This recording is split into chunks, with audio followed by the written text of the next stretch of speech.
Go ahead and subscribe to the motherfucking channel. But it's other levels to this shit. Other levels. Yeah. And most definitely, we all gotta protect each other. Right. That's the only way it go. Right. And that go for the niggas in our cities. That go for the young dogs. We gotta protect our little homies. Right. Yeah. Speaking of that, like, being good niggas, and then on top of that, bringing so much to the community, to the tables. When you go to Miami, you see the influence of Ross in Miami. You see the from the the finger lickings all the way to the businesses and all that. Like, you got the one side, you want to be important to your city, you got to have your city, but on the other side, there's so much danger because people are familiar with you. How you navigate that? Man, it's just one of them things that you really gotta understand. You gotta stay prayed up, and you gotta move, you gotta move, exactly, That's just one thing that come with it. But one thing I refuse to promote is promoting fear into the youngsters and make them afraid to be a leader or to be a boss. You know what I mean? Yeah. Don't be afraid to step out. Don't be afraid to step out there and be up front. You know what I mean? So I won't promote that. You know what I'm saying? And I know, and I done been through, all those sides. But most definitely be the head of the family, be the head of the household. Take the squad to the next level. Don't be afraid of that. You getting heavy in the book game now. Yeah, most definitely. You got one on the way now, huh? The Perfect Day to Boss Up. I saw it in the airport this morning. Yeah, it was in the airport this morning. We just released that one. It's actually a New York Times bestseller, Wall Street Journal bestseller. A hustler's guide to building your empire. Yeah. They say the game is to be sold and not to be told. Man, and we might have to change that in the future. We gotta change that, OG. We might That's have what's to wrong with the young niggas. We might have to change that. We might have to change that in the future, man, because sometimes we just gotta spill it on a nigga for nothing. You know how I used to ask a nigga, be like, man, because I know I did. Because I had to realize in any situation, I'm like, how can I make the most money and be useful into whatever this is? What is my purpose? Even when I sold dope, I said, I can't sell dope. I gotta be the nigga that whip. So when I seen the nigga whip, I said, hey, OG, can you teach me how to whip? He said, I'm gonna have to charge it. I said, ooh, I ain't even got it. But I sit and watch from afar.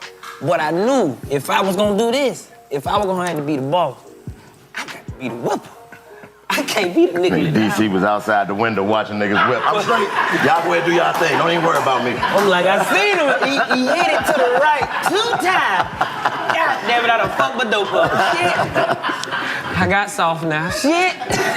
You talk about buying back the block a lot, man, and that's something that I always admired in you because, gentrification is one of the worst things that happen to us as a people. You got all these dudes that get all this money in our communities, but we never buy any of the property, and then they come in and buy it all up and ship us to wherever they ship us to. So where did you get that inclination to say, you know what, we got to buy back the block? Because the block is looked at as negative, when it's said in that capacity.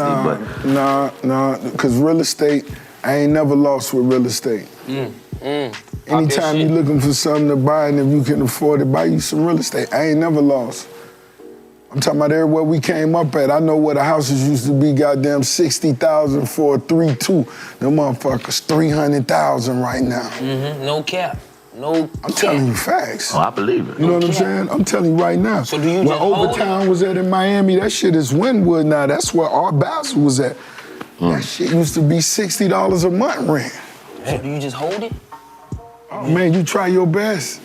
You try your best, you know what I'm saying? That's one thing, everybody be in different positions, but a person, if you financially can, man, accumulate as much as that is possible. Man, they got the thing, the dollar houses thing, and the thing about that is, I was looking at that, and you pay $1 for the house, but then they give you a certain amount of time to fix the house up. And that's kind of dangerous if you only can buy one house. You buy a house, fix it up, now you got one fixed up house on a block of bandos. It's like, it becomes a liability. So do you look at it like, do you wait till you can accumulate multiple properties, or do you just get one in one small area? What you think is the best process to go into a start? You got to look, for me, the way I moved, I started buying real estate once I was in a position financially, you know what I'm saying? So I would go and try to buy goddamn 2 or 3 of them if I could. Right. But even if it was one at a time, I'm fine with that. That's a huge success, and don't let another rich nigga tell you it wasn't. You know what I'm saying? So, like I said, I've never lost. I've only accumulated value when it came to real estate. Them games, man. So even with doing music, like you just a hustler, you just always had that entrepreneurship mindset. Right, like, right. So, cause when I listen to your music, it's more so like poetic. You feel me? Like I'm hearing the prophet speak. You feel me? Like it's just not words. It's like I'm hearing wordplay put together. It's a poem on the beat. You dig what I'm saying? I always admired that. Like, who was your inspiration when you always did music? Because your flow ain't just like an ordinary flow. Like your flow is you. Much love. You dig what I'm saying? Much It's all love. you. Much love, and I think one of the things that may have made a nigga unique is the fact how me coming up in Miami, but still, like I say, left my doors open from West Coast all the way to East. I ain't really give a fuck where you was from. When I was a young nigga, long as your album cover was hard, you could have been a whack nigga with an orange 6'4" on that bitch. I would have bought that bitch. Yeah. I was just one of them niggas. I loved the music that much that even if your shit was whack, I listened to it. Damn, this shit garbage, and listen to that bitch again and again, just to trying to find Just to find something to like about it. Yeah, that's how much Keep music looking I at the album listen to. cover. Something in here. Yeah. I listened to that much music. Yo MTV Raps, nigga. I left right after school was out to make sure I was at home at 3 o'clock. Shit came on at 3 p.m.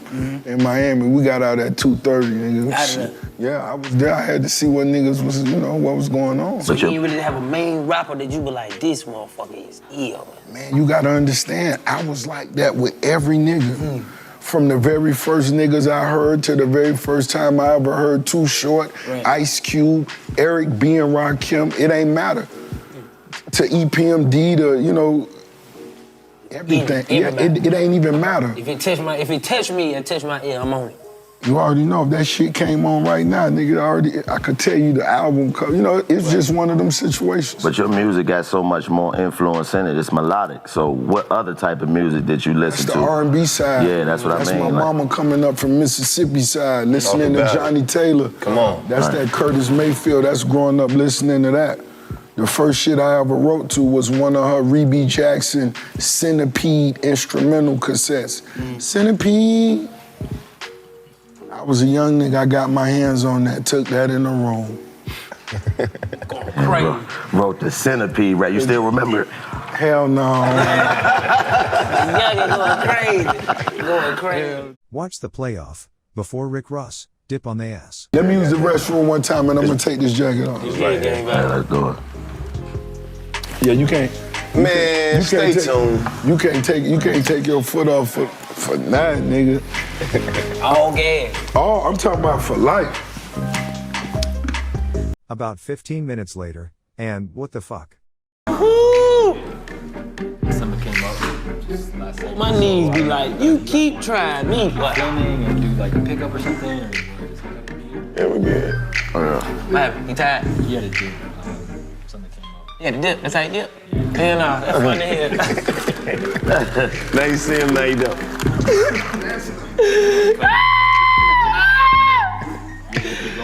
Yeah. That's funny here. Nigga left. We ain't get no dap. Right now. Nigga just came and left, nigga. What the fuck y'all asking? I don't know. That nigga funny here, man. Hell with that. Like, he in the van. What happened? Ryan, he's in the van.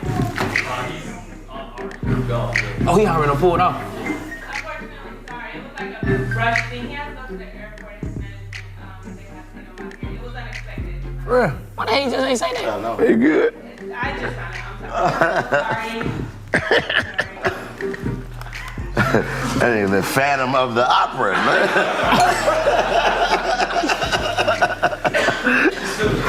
How you just disappear on nigga like that? Like, we didn't even say bye. Like, we literally just, we really got turned up. We like, you about to come back?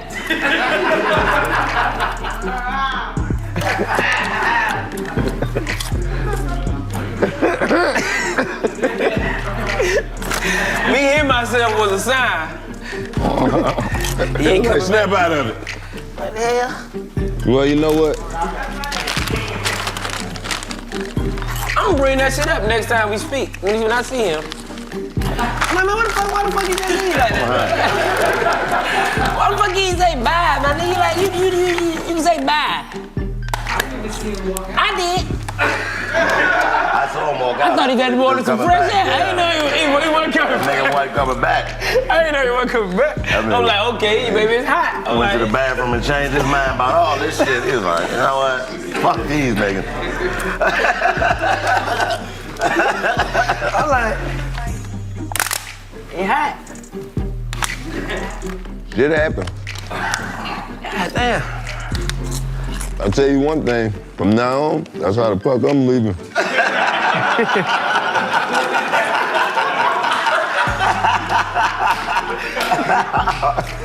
Go ahead and smash that fucking subscribe button. You feel me? Show some love. Don't be a bitch ass nigga.